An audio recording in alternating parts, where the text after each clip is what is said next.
ಇದು gas safe ಅಂತ ಹೇಳಿ ಸಿಲಿಂಡ್ರಿಂದ ಸ್ಟವ್ವರೆಗೂ ಎಲ್ಲಿ ಗ್ಯಾಸ್ ಲೀಕೇಜ್ ಆದರೂ ಆಟೋಮೆಟಿಕ್ ಗ್ಯಾಸ್ ಸಪ್ಲೈ ಸ್ಟಾಪ್ ಆಗುತ್ತೆ.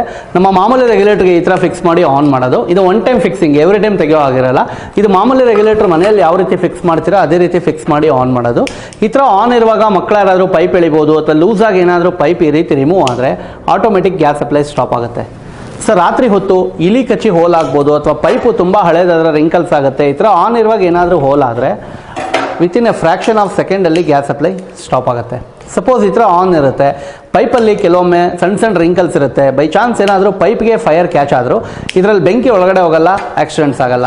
ಇದೇ ರೀತಿ ಬರ್ನ್ ಆಗಿ ಪೈಪು ಮೆಲ್ಟ್ ಆಗಿ ಕಟ್ಟಾದಾಗ ಆಟೋಮೆಟಿಕ್ ಗ್ಯಾಸ್ ಸಪ್ಲೈ ಸ್ಟಾಪ್ ಆಗುತ್ತೆ.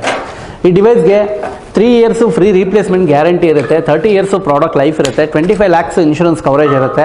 ಪ್ರತಿ ತಿಂಗಳು 8 ರಿಂದ 10 ದಿನ ಗ್ಯಾಸ್ ಎಕ್ಸ್ಟ್ರಾ ಬರುತ್ತೆ. ರಾತ್ರಿ ಹೊತ್ತು ಡೈಲಿ ರೆಗ್ಯುಲೇಟರ್ನ ಆನ್ ಆ್ಯಂಡ್ ಆಫ್ ಮಾಡೋಂಥ ಅವಶ್ಯಕತೆ ಇರಲ್ಲ, ಸ್ಟವಲ್ಲಿ ಮಾತ್ರ ಆನ್ ಆ್ಯಂಡ್ ಆಫ್ ಮಾಡಿದ್ರೆ ಸಾಕು. ಈ ಮೀಟರಲ್ಲಿ ಗ್ಯಾಸ್ ಎಷ್ಟಿದೆ, ಗ್ಯಾಸ್ ಖಾಲಿ ಆಗೋದು, ಗ್ಯಾಸ್ ಲೀಕೇಜ್ ಆಗೋದು ಎಲ್ಲ ಗೊತ್ತಾಗುತ್ತೆ. ಭಾರತ್ HP ಇಂಡಿಯನ್ 3 ಸಿಲಿಂಡರ್ಗಳಿಗೆ ಇದನ್ನು ಫಿಕ್ಸ್ ಮಾಡ್ಬೋದು.